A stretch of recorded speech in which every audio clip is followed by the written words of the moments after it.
All right, welcome to The Explainer. Today we're diving headfirst into one of the most fiercely debated, absolutely chaotic creative decisions in recent wrestling history. We're looking at a move that generated undeniable excitement, but also left us with massive questions about the future. I'm talking, of course, about the decision to crown CM Punk the undisputed WWE Champion at the direct expense of Sami Zayn. As we go through this, we're going to break down the business metrics, the narrative strategy, and really try to figure out exactly what this decision costs the company in the long run. Let's kick things off with a statement that really hits the nail on the head, and it frames everything we're about to discuss. Great moments do not always create great long-term booking. Think about that for a second. A one-night explosion of excitement is intoxicating, right? But what happens when the smoke clears? What happens when a company chooses an immediate viral pop over a story that desperately needed time to breathe?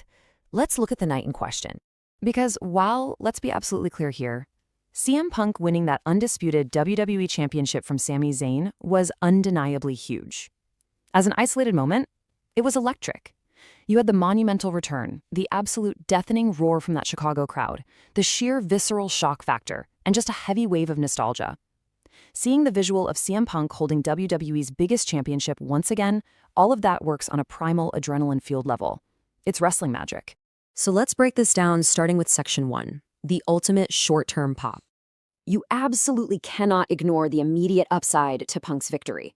I mean, the sheer star power and shock value alone guaranteed massive ratings and explosive social media buzz. It literally broke the internet. It created a visually stunning crowning moment that we're going to see in video packages for years to come. Plus, it instantly established a highly anticipated, really high-stakes direction heading into SummerSlam. As a tactical, short-term move to just get eyes on the product, it was a massive success. No doubt about it.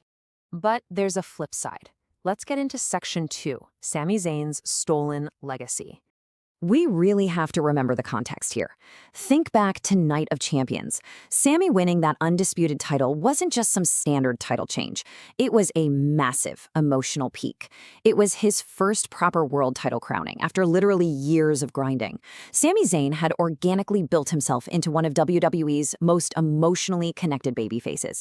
Fans didn't just watch the guy, they deeply invested in his journey. See, Sami's reign was supposed to be about validation. He was the ultimate underdog who finally, against all odds, reached the top of the mountain. But by taking the belt from him almost immediately, that historic win gets fundamentally changed. Instead of being the ultimate payoff to his years-long journey, his reign kind of just transforms into a plot device. He became a stepping stone, simply used to hand the belt over to CM Punk. Which brings us to Section 3, the danger of rushed nostalgia. Just think about the alternatives for a minute. Did CM Punk actually need the championship immediately to be a massive draw? Absolutely not. His return alone was the attraction. He could have just entered the SummerSlam picture, cut his incredible promos, and chased the champion for a while. He could have teased tension with Cody or Gunther, Roman, Seth, anyone. Rushing the title onto a returning legend instantly sends a dangerous, kind of deflating message to the full-time roster who have been out there carrying the shows week to week. It really all boils down to this quote. The issue is not that CM Punk won. The issue is speed. Actually, let me emphasize that. This isn't born from some anti-Punk sentiment at all. It's specifically a critique of the rush timeline. When an old star's comeback is positioned to instantly override the full-time babyface's long-term emotional payoff, well, the narrative foundation starts to crack. Let's look deeper at that in Section 4, Breaking the Championship Hierarchy. We're dealing with very distinct hero archetypes here. Sami was one of the very few top babyfaces who felt genuinely different from Cody Rhodes. You have Cody, right, as the polished, corporate franchise hero. You have Punk as the unpredictable, rebellious veteran. And then you had Sami, the emotional, relatable people's hero. By cutting Sami's reign short, WWE really risks making its babyface side way too dependent on just Cody and Punk, instead of cementing Sami as a genuine, reliable anchor for the future. World titles are not just props. They are proof. Let that sink in for a second. Seriously. Championships in professional wrestling serve a very specific psychological purpose for the audience. They tell the fans exactly who matters, who truly belongs at the top of the card, and who the company views as the legitimate future. And when you use that ultimate proof merely as a shock device, you're building on shaky ground. Punk replacing Cody after Cody was attacked was a chaotic shortcut. It means Sami didn't lose his title after a proper built-up championship story. He lost due to a sudden booking swerve. Relying on surprise appearances and chaotic replacements might work once for a huge rating spike. But long-term, it makes the core prize of the company feel completely unstable and reliant on gimmicks rather than actual dominance.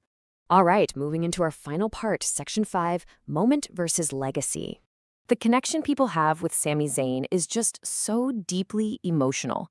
They don't just cheer for him because he wins. They cheer because they believe in his struggle. Sami didn't need a 500-day reign. He didn't need to beat every single person on the roster.